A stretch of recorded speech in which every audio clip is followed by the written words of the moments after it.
Hello friends, இன்றைக்கி நம்ம ஒரு 5.1 ஆம்பிளிஃபையர் ரெடி பண்ண போகிறோம். அதுவும் ரிமோட் கிட் போர்டை யூஸ் பண்ணி நம்ம சப்ஸ்கிரைபர் எல்லாருமே கமெண்ட் செக்ஷனில் ஒரு 5.1 ஆம்பிளிஃபையர் ரெடி பண்ணுங்கன்ட்டு நிறைய பேர் கமெண்ட் பண்ணியிருந்தீங்க.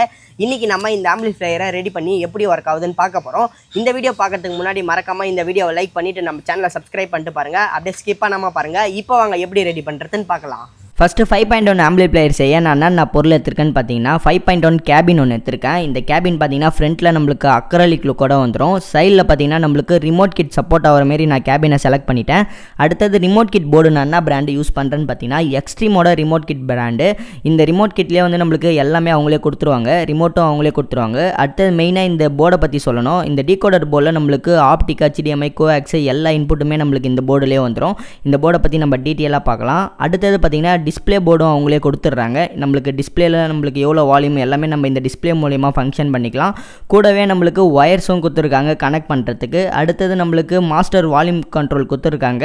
அடுத்தது கூட அடிஷ்னலாக பார்த்தீங்கன்னா USB, ஆக்ஸு எல்லாமே நம்மளுக்கு அடிஷ்னலாக கொடுத்துருக்காங்க. சப்போஸ் உங்கள் கேபினில் இந்த ரிமோட் கிட் செட் ஆகலைன்னா இந்த போர்டை யூஸ் பண்ணி நீங்கள் உங்கள் கேபினில் ஃபிட் பண்ணிக்கலாம். இந்த ரிமோட் கிட்டில் இவ்வளோ தான் கொடுத்துருக்காங்க.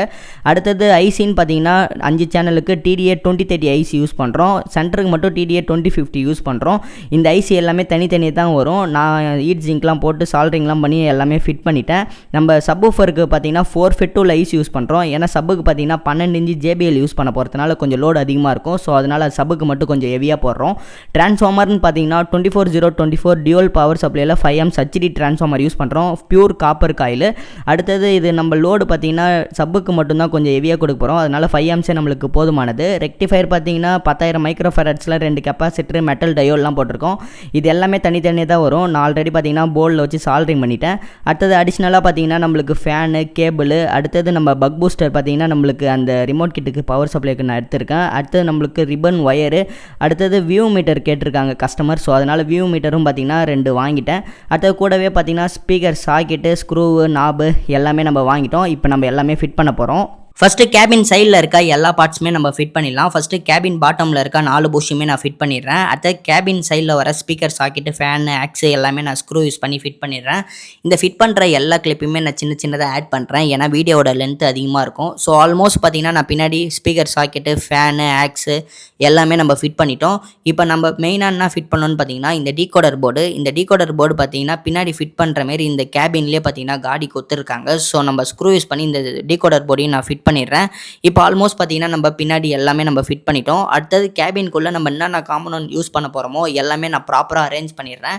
அப்போ தான் நம்மளுக்கு ஒயரிங் எல்லாமே ப்ராப்பராக இருக்கும். ஸோ ஆல்மோஸ்ட் பார்த்தீங்கன்னா நான் என்னென்ன போர்டு யூஸ் பண்ணுறேன்னு பார்த்தீங்கன்னா சப்பு போர்டு, அடுத்து 5.1 speaker production board, buck booster, அடுத்து rectifier, transformer, IC board.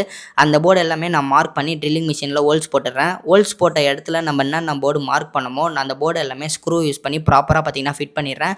Almost பார்த்தீங்கன்னா நம்மளுக்கு ஃபிட்டிங் ஒர்க் முடிஞ்சது.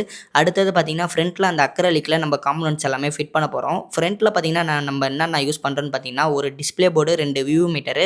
அந்த டிஸ்பிளே போர்டு எல்லாமே பார்த்தீங்கன்னா ஸ்க்ரூ யூஸ் பண்ணி ப்ராப்பராக நான் ஃபிட் பண்ணிடுறேன். அதேமாரி வியூ மீட்டரும் பார்த்தீங்கன்னா ஸ்க்ரூ யூஸ் பண்ணி ப்ராப்பராக 2 சைடோட வியூ மீட்டரும் ஸ்க்ரூ யூஸ் பண்ணி ப்ராப்பராக ஃபிட் பண்ணிவிட்டு அடுத்த மாஸ்டர் கண்ட்ரோல் பார்த்தீங்கன்னா இந்த ரிமோட் கிட்லேயே வரும். ஸோ அதையும் பார்த்தீங்கன்னா ஃபிட் பண்ணிடுறேன். பட் சப்புக்கு பார்த்தீங்கன்னா கண்ட்ரோலர் வராது, நம்ம தான் தனியாக ஆட் பண்ணுற மாரி இருக்கும்.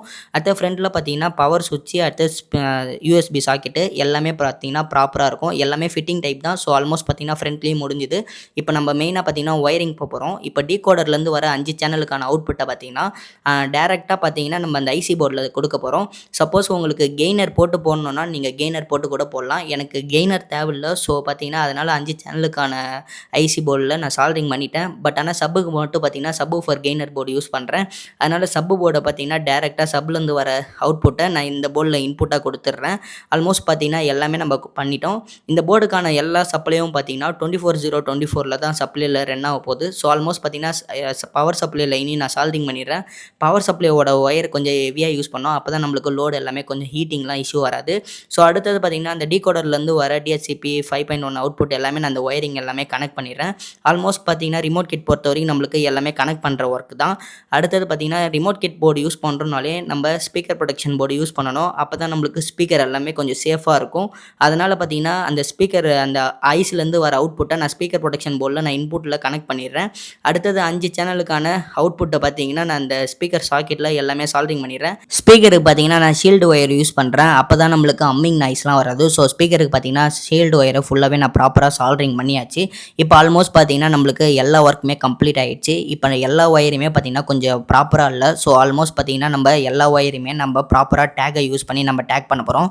அதனால் நான் ஆல்மோஸ்ட் பார்த்தீங்கன்னா எல்லா ஒயருமே டேக் போட்டு ப்ராப்பராக பார்த்தீங்கன்னா எனக்கு தெரிஞ்ச அளவுக்கு நான் எல்லாமே ப்ராப்பராக பண்ணிட்டேன். இப்போ எல்லா போர்டுமே நம்ம ஸ்க்ரூ யூஸ் பண்ணி நான் ஃபிட் பண்ணிடுறேன். ஆல்மோஸ்ட் பார்த்தீங்கன்னா நம்மளுக்கு எல்லா ஒர்க்குமே கம்ப்ளீட் ஆகிடுச்சு. நெக்ஸ்ட்டு பார்த்தீங்கன்னா நம்மளுக்கு ஃப்ரண்ட்டில் பார்த்தீங்கன்னா ஒயரிங் பண்ண போகிறோம். ஃப்ரண்ட்டில் பார்த்தீங்கன்னா நம்மளுக்கு ஆல்மோஸ்ட் எல்லாமே ஈஸியாக தான் இருக்கும். ஃப்ரண்ட்டில் பார்த்தீங்கன்னா அந்த யூஎஸ்பிக்கான லைன் எல்லாமே நான் சால்ட்ரிங் பண்ணிவிட்டு அடுத்த வியூ மீட்டருக்கு சப்ளை கொடுக்க போகிறோம். அந்த டிஸ்பிளே போர்ட்லேயே பார்த்தீங்கன்னா அனலாக் அவுட்புட் இருக்கும். அந்த வியூ மீட்டருக்கு பார்த்தீங்கன்னா 12 வோல்ட் சப்ளை கொடுக்கணும். அப்புறம் இன்புட்டு பார்த்தீங்கன்னா நம்மளுக்கு அனலாக்லேருந்து வர அவுட்புட்டை நம்ம லெஃப்ட் ரைட்டு கிரவுண்டு எல்லாமே ப்ராப்பராக சால்ட்ரிங் பண்ணிடலாம். ஃப்ரண்ட்டில் பார்த்தீங்கன்னா வேறு எந்த ஒர்க்கும் இல்லை. ஸோ ஆல்மோஸ்ட் எல்லா ஒயரையும் கனெக்ட் பண்ணுறது தான். இப்போ நம்ம ஃப்ரண்ட்டில் எல்லாமே கம்ப்ளீட் பண்ணிவிட்டு அந்த கேபினில் வச்சு நான் ஃப்ரண்ட்டில் அக்ரலிக்கை வந்து ஃபிட் பண்ணிடுறேன். ஆல்மோஸ்ட் பார்த்தீங்கன்னா நம்ம எல்லாமே ஃபிட் பண்ணிட்டோம். சப்பு போர்டு 5.1 ஸ்பீக்கர் ப்ரொடெக்ஷன் போர்டு எல்லாமே ஃபிட் பண்ணிட்டோம். இப்போ எல்லாத்துக்கான சப்ளையும் நம்ம லைன் பண்ணிட்டோம். இப்போ நம்ம டிரான்ஸ்ஃபார்மரை கனெக்ட் பண்ண போகிறோம். ஃபஸ்ட்டு டிரான்ஸ்ஃபார்மர் பார்த்தீங்கன்னா அதுலேருந்து வர காப்பரில் இருக்க எனாமலை ரிமூவ் பண்ணிடுறேன். அப்போ தான் நம்மளுக்கு அவுட்புட்லாம் கரெக்டாக வரும். ஸோ அதனால் நான் எனாமல்லாம் ரிமூவ் பண்ணிவிட்டு அந்த ரெக்டிஃபயர் போர்டோட சால்ட்ரிங் பண்ணிடுறேன். ஆல்மோஸ்ட் பார்த்தீங்கன்னா நம்ம பவர் சப்ளை லைனி எல்லாமே நான் சால்ட்ரிங் பண்ணிட்டேன். 12 எல்லாமே நான் சால்ட்ரிங் பண்ணிவிட்டு அந்த போர்ட்லேருந்து வர சப்ளைக்கான ஒயர் எல்லாமே பார்த்தீங்கன்னா அந்த ரெக்டிஃபயர் போர்டில் நான் சால்ட்ரிங் பண்ணிட்டேன். இப்போ ஆல்மோஸ்ட் நானும் செக் பண்ணி பார்த்தேன், வோல்டேஜ்லாம் கரெக்டாகவே இருக்குது. என்னால் கொஞ்சம் நிறைய கிளிப்ஸ் எடுக்க முடியல. ஸோ அதனால தான் காட்ட முடியல. ஆல்மோஸ்ட் பார்த்தீங்கன்னா செட்டை ஃபுல்லாகவே நம்ம கம்ப்ளீட் பண்ணிட்டோம். ஃப்ரண்ட்டில் பார்த்தீங்கன்னா சப்பு கண்ட்ரோலு, அடுத்தது ஒரு யூஎஸ்பி, அடுத்தது பவர் சாக்கெட்டு, அடுத்தது பார்த்தீங்கன்னா மாஸ்டர் கண்ட்ரோலு. உள்ளே நம்ம என்னென்ன பொருள் யூஸ் பண்ணியிருக்கோன்னு உங்களுக்கே தெரியும். ஸோ ஒரு தடவை சொல்லிடுறேன். ஒரு 5.1 டீகோடர் போர்டு யூஸ் பண்ணியிருக்கோம். இதில் நம்மளுக்கு ஆடியோ ரிசல்ட்லாம் நல்லாயிருக்கும். ஸோ 5 சேனலுக்கு பார்த்தீங்கன்னா TDA 2030 IC ஃபெட்டு, அடுத்தது சப்வூஃபர் போர்டு, அடுத்தது ஸ்பீக்கர் ப்ரொடெக்ஷன் போர்டு, அடுத்தது ஒரு பக் பூஸ்டர், ரெக்டிஃபயர் போர்டு, ஒரு டிரான்ஸ்ஃபார்மர். நம்ம இவ்வளோ தான் யூஸ் பண்ணியிருக்கோம். சப்போஸ் உங்களுக்கு அடிஷ்னலாக வேணும்னா கூட நீங்கள் நிறையா பொருள் யூஸ் பண்ணியிருக்கலாம். அடுத்தது ஃப்ரண்ட்டில் பார்த்தீங்கன்னா நம்மளுக்கு டிஸ்பிளே போர்டு, வியூ மீட்டர் எல்லாமே நம்ம ஆல்மோஸ்ட் கனெக்ட் பண்ணிட்டோம். இப்போ நம்ம செட்டு எல்லாமே கம்ப்ளீட் பண்ணிட்டோம். இப்போ பேக் பேனல் பார்த்தீங்கன்னா வச்சு நான் எல்லாமே ஸ்க்ரூ வச்சு ப்ராப்பராக நான் ஃபிட் பண்ணிடுறேன். இப்போ நம்ம சப்வூஃபரை வந்து கனெக்ட் பண்ண போகிறோம். சப்பு பார்த்தீங்கன்னா நான் JBL 12 இன்ச்சு புது சப்வூஃபரே வாங்கிட்டேன். வித் பாக்ஸும் பார்த்தீங்கன்னா ரெடிமேடாகவே வாங்கிட்டேன். இப்போ எல்லாமே நான் ப்ராப்பராக ஃபிட் பண்ணிவிட்டு நான் ஒரு பாட்டு ப்ளே பண்ணி காட்டுறேன். எப்படி இருக்குன்னு நீங்களே ரிசல்ட்டை பார்த்து சொல்லுங்கள். தூரத்தில் தெரியும் வெளிச்சம், பாதைக்கு சொந்தமில்லை, மின்னலின் மொழியை பிடிக்க விண்வெளி பூச்சிக்கு தெரியவில்லை, விழி உனக்கு சொந்தமடி. இப்போ இந்த செட்டோட அவுட்புட்லாம் பார்த்துருப்பீங்க எப்படி பாடுதுன்ட்டு. இந்த செட்டு வீடியோ எப்படி இருந்ததுன்னு மறக்காம கமெண்ட் செக்ஷனில் கமெண்ட் பண்ணுங்க. இதுமாரி நிறைய இன்ட்ரெஸ்டிங்கான வீடியோவுக்கு நம்ம சேனலை மறக்காம சப்ஸ்கிரைப் பண்ணுங்க.